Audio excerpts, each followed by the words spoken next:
Hello, welcome to जी पथ। मैं विपिन सिंह आप लोगों को फिर से एक बार आधुनिक भारत के इतिहास के महत्वपूर्ण प्रश्नों की सीरीज 2 लेकर आया हूं, जिसमें हम आप लोगों को गवर्नर जनरल के महत्वपूर्ण प्रश्नों को हल कराएंगे।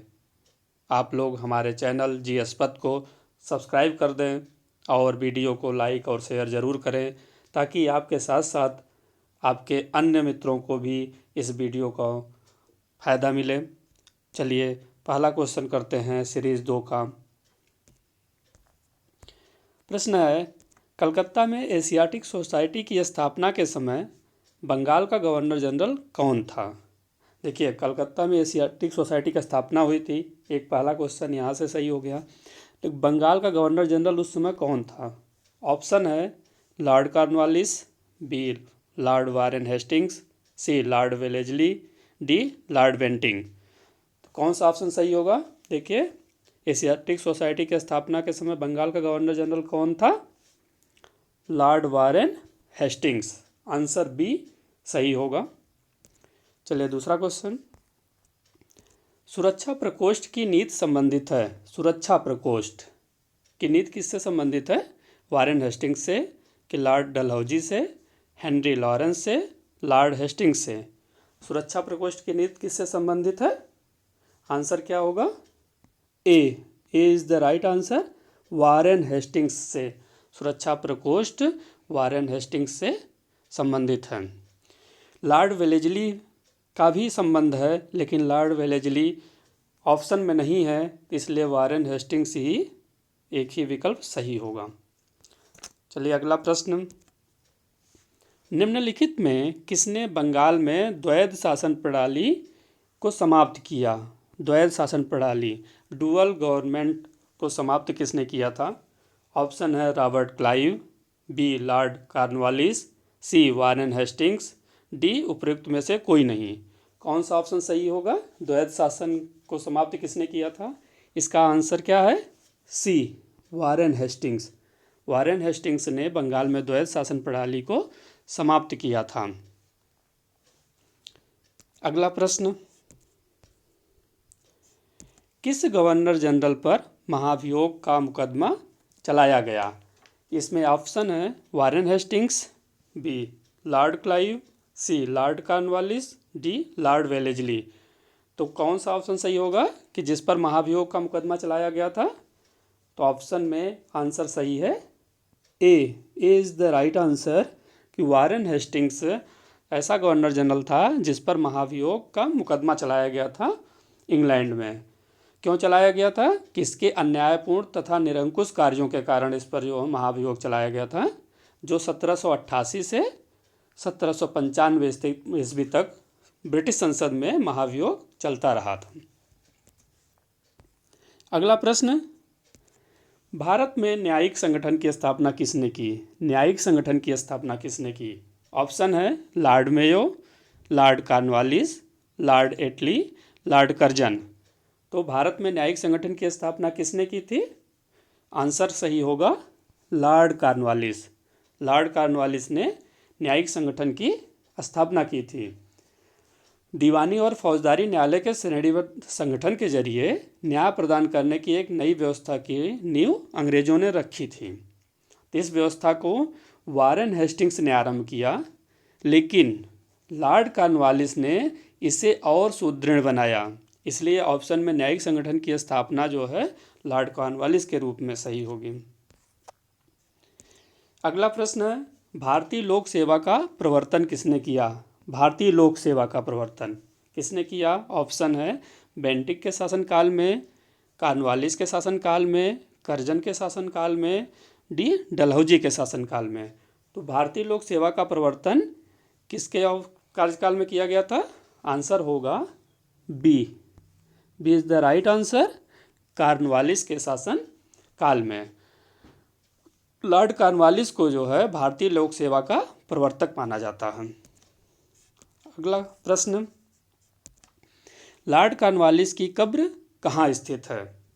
आंसर ऑप्शन में है ए गाजीपुर, बी बलिया, सी वाराणसी, डी गोरखपुर। तो लॉर्ड कॉर्नवालिस की कब्र कहाँ हो गई? आंसर क्या सही होगा? Answer A is the right answer, Ghazipur. Lord Cornwallis की कब्र गाजीपुर में स्थित है। लॉर्ड कॉर्नवालिस का समय जो है 1786 से 1793 ईस्वी है। फिर दोबारा इसका कार्यकाल शुरुआत हुआ था 1805 से 1805 अक्टूबर 1805 तक फिर से बंगाल का गवर्नर जनरल रहा था। और भारत में इसे स्तम्भरारी अथवा अस्थाई बंदोबस्त प्रणाली या न्यायिक संहिता और भारतीय लोक सेवा के प्रवर्तक के रूप में भी जाना जाता है। इसकी मृत्यु 1805 में गाजीपुर में हुई थी और वहीं पर इसकी कब्र बनाई गई थी। अगला प्रश्न, लॉर्ड वेलेस्ली की सहायक संधि को स्वीकार करने वाला पहला मराठा सरदार था। लॉर्ड वेलेस्ली की सहायक संधि, पहला आप लोगों का यहीं से सही होगा। कई बार क्वेश्चन पूछा जाता है कि सहायक संधि किसकी है, तो सहायक संधि किसकी है, लॉर्ड वेलेस्ली की। और इसमें प्रश्न है कि सहायक संधि को स्वीकार करने वाला पहला मराठा सरदार था। तो पहला मराठा सरदार था, तो इसमें ऑप्शन है पेशवा बाजीराव द्वितीय, दूसरा रघुजी भोंसले, तीसरा दौलत राव सिंधिया, चौथा उपयुक्त में से कोई नहीं। तो कौन सा ऑप्शन सही होगा, कौन मराठा सरदार जो है वेलेस्ली की सहायक संधि को स्वीकार किया था? आंसर क्या होगा, ए पेशवा बाजीराव द्वितीय। पेशवा बाजीराव द्वितीय ऐसा मराठा सरदार था जो लॉर्ड वेलेस्ली की सहायक संधि को स्वीकार किया था। अगला प्रश्न, सहायक संधि को स्वीकार करने वाला पहला शासक था। देखिए वहाँ पे पहला मराठा सरदार था, यहाँ पे प्रश्न है सहायक संधि को स्वीकार करने वाला पहला शासक कौन था। ऑप्शन में है ए अवध का नवाब, बी हैदराबाद का निजाम, सी पेशवा बाजीराव द्वितीय, डी त्रावणकोर का राजा। तो कौन सा ऑप्शन सही होगा, सहायक संधि स्वीकार करने वाला पहला शासक कौन सा था? आंसर होगा ए अवध का नवाब। देखिए यहाँ पे वेलेस्ली की सहायक संधि नहीं दिया गया है। अगर वेलेस्ली की सहायक संधि दिया जाता तो उसको स्वीकार करने के लिए कौन सा ऑप्शन सही होता, हैदराबाद का निजाम। लेकिन सिर्फ यहाँ पे सहायक संधि दिया गया है, तो सहायक संधि को स्वीकार करने वाला पहला शासक अवध का नवाब था। जैसा कि बक्सर के युद्ध के बाद 1765 में अवध के नवाब ने सहायक संधि को स्वीकार किया था। अगला प्रश्न, निम्न में से सहायक संधि स्वीकार नहीं की थी। सहायक संधि स्वीकार नहीं की थी, नहीं करने में कौन सा ऑप्शन सही होगा? ऑप्शन में है हैदराबाद के निजाम ने, इंदौर के होलकर राज्य ने, जोधपुर के राजपूत राज्य ने, मैसूर के शासक ने। तो कौन सा ऑप्शन सही होगा? ऑप्शन बी इंदौर के होलकर राज्य ने। इंदौर के होलकर राज्य ने सहायक संधि को स्वीकार नहीं की थी।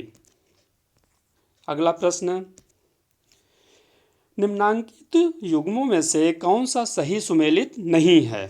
देखिए कौन सा सही सुमेलित नहीं है, इसको बहुत अच्छे से ध्यान दीजिएगा।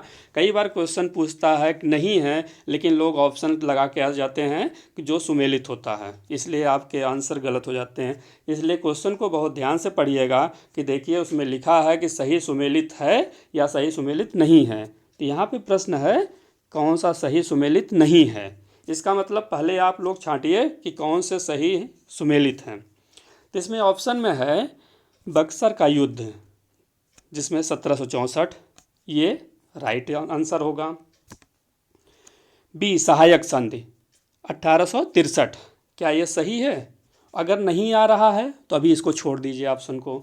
सी ऑप्शन भारत में ईस्ट इंडिया कंपनी का एकाधिकार, भारत में ईस्ट इंडिया कंपनी का एकाधिकार। तो यहाँ पे आगे नहीं दिया गया कि एकाधिकार समाप्त कर दिया गया था 1833 ईस्वी में, इसलिए ये ऑप्शन सही हो जाएगा। डी ऑप्शन है ब्रिटिश नागरिकों एवं कंपनियों के लिए भारत में व्यापार का खोला जाना 1813, तो ये भी राइट आंसर है। तो B option is the right हो जाएगा कि सहायक संधि 1863 वाला ऑप्शन गलत है। सहायक संधि 1863 में नहीं हुई थी, ये 1798 में स्टार्ट हुई थी। अगला प्रश्न, आंग्ल नेपाल युद्ध जिसके शासनकाल में हुआ था वह है। ऑप्शन है Lord Cornwallis, B Lord Hastings, C Lord Wellesley, D Warren Hastings. तो आंग्ल नेपाल युद्ध किसके शासनकाल में हुआ था? आंसर क्या सही होगा? B Lord Hastings. Lord Hastings के समय में आंग्ल नेपाल युद्ध हुआ था। तो ये आंग्ल नेपाल युद्ध 1814 से 1816 में हुआ था और इसी समय 1815 में सुगौली की संधि हुई थी। ठीक, अभी कुछ समय पहले जब भारत और नेपाल के बीच में तनाव बढ़ गया था तो उस समय एक करंट में न्यूज आई थी जिसमें सुगौली संधि की बात चली थी। तो ये सुगौली संधि 1815 में भारत और नेपाल के बीच में हुआ था। उस समय भारत पर अंग्रेज़ों का शासन था, इसलिए आंग्ल नेपाल के रूप में संधि के रूप में सुगौली संधि को जाना जाता है। अगला प्रश्न है, निम्नलिखित में से कौन सा युग्म सही सुमेलित नहीं है? इसमें भी प्रश्न में देखिए कौन सा युग्म सही सुमेलित नहीं है। ऑप्शन है हेक्टर मुनरो, बक्सर का युद्ध, बी लॉर्ड हेस्टिंग्स, आंग्ल नेपाल युद्ध, लॉर्ड वेलेस्ली, चतुर्थ आंग्ल मैसूर युद्ध, और लास्ट ऑप्शन है लॉर्ड कॉर्नवालिस, तृतीय आंग्ल मराठा युद्ध। देखिए कौन सा ऑप्शन सही सुमेलित नहीं है। तो हेक्टर मुनरो पहला ऑप्शन है बक्सर का युद्ध, ये सही सुमेलित है। दूसरा ऑप्शन लॉर्ड हेस्टिंग्स आंग्ल नेपाल युद्ध, ये भी सही सुमेलन है इसका भी। सी लॉर्ड वेलेस्ली चतुर्थ आंग्ल मैसूर युद्ध, ये भी सही सुमेलन है। तो आंसर कौन सा सही होगा? D Lord Cornwallis. Lord Cornwallis के समय में तृतीय आंग्ल मराठा युद्ध नहीं हुआ था। तो तृतीय आंग्ल मराठा युद्ध किसके समय में हुआ था? Lord Hastings. लॉर्ड हेस्टिंग्स, ये लॉर्ड हेस्टिंग के समय में आंग्ल नेपाल युद्ध भी हुआ था और इन्हीं के समय में तृतीय आंग्ल मराठा युद्ध भी हुआ था। इसलिए आपका ऑप्शन डी जो है ये सही होगा कि ये सही सुमेलन नहीं है। अगला प्रश्न, सर टॉमस मुनरो किन वर्षों में मद्रास के गवर्नर रहे? टॉमस मुनरो और मद्रास के गवर्नर। तो टॉमस मुनरो मद्रास के गवर्नर किस समय रहे हैं? तो ऑप्शन में है 1820 से 1827 ईस्वी, दूसरा ऑप्शन 1819 से 1826 ईस्वी, तीसरा ऑप्शन 1822 से 1829 ईस्वी, चौथा ऑप्शन 1818 से 1825 ईस्वी। सर टॉमस मुनरो मद्रास के गवर्नर कब रहे हैं? ऑप्शन सही होगा ए 1820 से 1827 तक ये मद्रास के गवर्नर रहे हैं। और जैसा कि टॉमस मुनरो को दक्षिण भारत में जो भू राजस्व वसूली की जाती थी उसके लिए नई व्यवस्था उन्होंने लागू किया था जिसको रैयतवाड़ी व्यवस्था कहते हैं। रैयतवाड़ी व्यवस्था, रैयतवाड़ी ये व्यवस्था दक्षिण भारत में लागू किया गया था। किसके द्वारा? सर टॉमस मुनरो द्वारा। और इनके साथ एक लोग और थे जो कैप्टन रीड। अगला प्रश्न, सती प्रथा पर पाबंदी किसने लगाई? सती प्रथा पर पाबंदी ऑप्शन में है Warren Hastings, Lord Curzon, William Bentinck, Lord Canning. Sati प्रथा पर प्रतिबंध किसने लगाया था? Option C is the right answer, William Bentinck. William Bentinck sati प्रथा पर पाबंदी लगाई थी। ये पाबंदी सती प्रथा के राजा राम मोहन राय के प्रयासों से हुआ था जो 1829 में नियम लाया गया, उसके द्वारा 1830 से इसे बंद कर दिया गया था। अगला प्रश्न, लॉर्ड डलहौजी द्वारा अवध का अंग्रेजी राज्य में विलय निम्न में से किस रीति से हुआ? देखिए लॉर्ड डलहौजी के समय में अवध का जो है विलय हुआ था। कोई भी प्रश्न अगर आए कि अवध का विलय किस गवर्नर जनरल के कॉल में हुआ था तो वो लॉर्ड डलहौजी के समय में हुआ था। और किस रीति से हुआ? ऑप्शन में है अपहरण की नीति द्वारा, बी युद्ध द्वारा, सी सहायक संधि द्वारा, डी कुप्रशासन के द्वारा। तो लॉर्ड डलहौजी के समय में इसका विलय अवध का ऑप्शन सही होगा डी, कुप्रशासन के कारण इसको जो है इसका विलय कर लिया गया था। अगला प्रश्न, भारत में प्रथम रेलवे लाइन किस ब्रिटिश गवर्नर के समय बिछाई गई थी? प्रथम रेलवे लाइन, तो प्रथम रेलवे लाइन कब बिछाई गई थी? 1853 में। और उस समय भारत का गवर्नर जनरल कौन था? ऑप्शन में है लॉर्ड डलहौजी कि लॉर्ड कर्जन या लॉर्ड वेलेस्ली या लॉर्ड लिटन। तो प्रथम रेलवे लाइन जो है किसके समय में बिछाई गई थी? लॉर्ड डलहौजी। 1853 में गवर्नर जनरल जो है लॉर्ड डलहौजी थे और इन्हीं के समय में प्रथम रेलवे लाइन की स्थापना की गई थी जो मुंबई से ठाणे के बीच में बिछाई गई थी। अगला प्रश्न, विधवा पुनर्विवाह अधिनियम किसके शासन में क्रियान्वित किया गया? विधवा पुनर्विवाह अधिनियम किसके शासनकाल में क्रियान्वित किया गया? Lord Dalhousie, lord Canning, sir Henry Hardinge या लॉर्ड लॉरेंस। तो विधवा पुनर्विवाह किसके समय में क्रियान्वित किया गया था अधिनियम? बी ऑप्शन सही होगा, लॉर्ड कैनिंग। विधवा पुनर्विवाह अधिनियम लॉर्ड कैनिंग के समय में प्रतिपादित किया गया था और यह ईश्वरचंद्र विद्यासागर के प्रयासों के द्वारा सफल हुआ था। अगला प्रश्न, निम्नांकित में किसका सुमेल नहीं है? देखिए सुमेल नहीं है। पहला ऑप्शन लॉर्ड कॉर्नवालिस अस्थाई बंदोबस्त, ये सही होगा। लॉर्ड वेलेस्ली सहायक संघ, ये भी सही होगा, लॉर्ड वेलेस्ली ने सहायक संघ स्टार्ट किया था। सी लॉर्ड डलहौजी व्यपकत का सिद्धांत, ये भी सही होगा।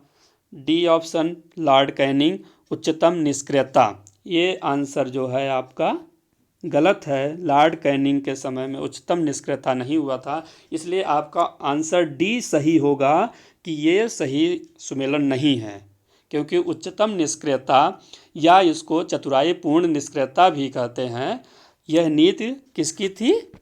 लॉरेंस, जॉन लॉरेंस की जो है नीति थी। अगला प्रश्न, भारत में अंग्रेजों के समय में प्रथम जनगणना हुई। तो भारत में प्रथम जनगणना कब हुई थी? लॉर्ड डफरिन के कार्यकाल में, लॉर्ड लिटन के कार्यकाल में, लॉर्ड मेयो के कार्यकाल में, लॉर्ड रिपन के कार्यकाल में। देखिए प्रथम जनगणना कब हुई थी? इसमें ऑप्शन सही होगा सी, लॉर्ड मेयो के कार्यकाल में, जो 1872 में स्टार्ट हुई थी। 1872 में प्रथम जनगणना स्टार्ट हुई, लेकिन 1881 से अस्थाई जनगणना स्टार्ट हुई थी। अगला प्रश्न, भारत में अस्थाई स्वायत्त शासन को किसने प्रोत्साहित किया? भारत में स्थानीय स्वायत्त शासन किसने प्रोत्साहित किया? ऑप्शन में है Lord Mayo, lord Lytton, lord Canning, lord Ripon. स्थानीय स्वायत्त शासन को प्रोत्साहित करने वाला गवर्नर जनरल कौन था? ऑप्शन सही होगा लॉर्ड रिपन। स्थानीय स्वायत्त शासन को लॉर्ड रिपन द्वारा लाया गया था। अगला प्रश्न, भारतीय पुरातत्व सर्वेक्षण की स्थापना हुई थी। भारतीय पुरातत्व सर्वेक्षण की स्थापना किसके कार्यकाल में हुआ? लॉर्ड कर्जन के कार्यकाल में, लॉर्ड वेलेस्ली के कार्यकाल में, लॉर्ड विलियम बेंटिंग के कार्यकाल में या वारेन हेस्टिंग्स काल में। तो कौन सा सही होगा? ऑप्शन ए, लॉर्ड कर्जन के कार्यकाल में। क्यों? भारतीय पुरातत्व का सर्वेक्षण 1904 में हुआ था। उस समय भारत के गवर्नर जनरल लॉर्ड कर्जन थे। अगला प्रश्न, भारत में कर्जन के प्रशासन की तुलना औरंगजेब से किसने की थी? कर्जन के प्रशासन की तुलना औरंगजेब से किया था। ऑप्शन में है बीजी तिलक, जी के गोखले, दादा भाई नौरोजी या एनी बेसेंट। तो ऑप्शन में क्या सही होगा? औरंगजेब से तुलना किसने किया था? जी के गोखले, गोपाल कृष्ण गोखले। गोपाल कृष्ण गोखले ने ही लॉर्ड कर्जन के प्रशासन की तुलना औरंगजेब से किया था। अगला प्रश्न, निम्नलिखित में से कौन भारत का एकमात्र यहूदी वायसराय है? एकमात्र यहूदी वायसराय। तो ऑप्शन में है Lord Curzon, Lord Canning, Lord Irwin, Lord reading. तो कौन सा ऑप्शन सही होगा? कौन था यहूदी वायसराय? ऑप्शन में सही होगा D, Lord reading. Lord reading Bharat का एकमात्र यहूदी वायसराय था। यह ऑप्शन डी सही होगा। इसका कार्यकाल जो है 1921 से 1926 था। तो 1921 से 1926 ये समय पता है। 1921 से 1926 में कई घटनाएं घटी थी। इस समय चौरी चौरा कांड भी इसके समय में हुआ था, स्वराज पार्टी का गठन भी हुआ और रॉलेट एक्ट का निरसन हुआ था। रॉलेट एक्ट को समाप्त किया गया था। अगला प्रश्न, ब्रिटिश भारत की राजधानी का कलकत्ता से दिल्ली स्थानांतरण किसके काल में क्रियान्वित हुआ? भारत की राजधानी कलकत्ता से दिल्ली किसके समय में लाया गया था? Lord Minto, lord Hardinge, lord Chelmsford, lord Reading. किसके समय में हुआ था? आंसर सही होगा बी, लॉर्ड हार्डिंग। कलकत्ता से दिल्ली स्थानांतरण जो है राजधानी का कब हुआ था? 1911 में। और उस समय कार्यकाल लॉर्ड हार्डिंग का था। लॉर्ड हार्डिंग भारत के 1910 से 1916 तक गवर्नर जनरल थे, जबकि लॉर्ड मिंटो जो है 1909 तक गवर्नर जनरल थे और लॉर्ड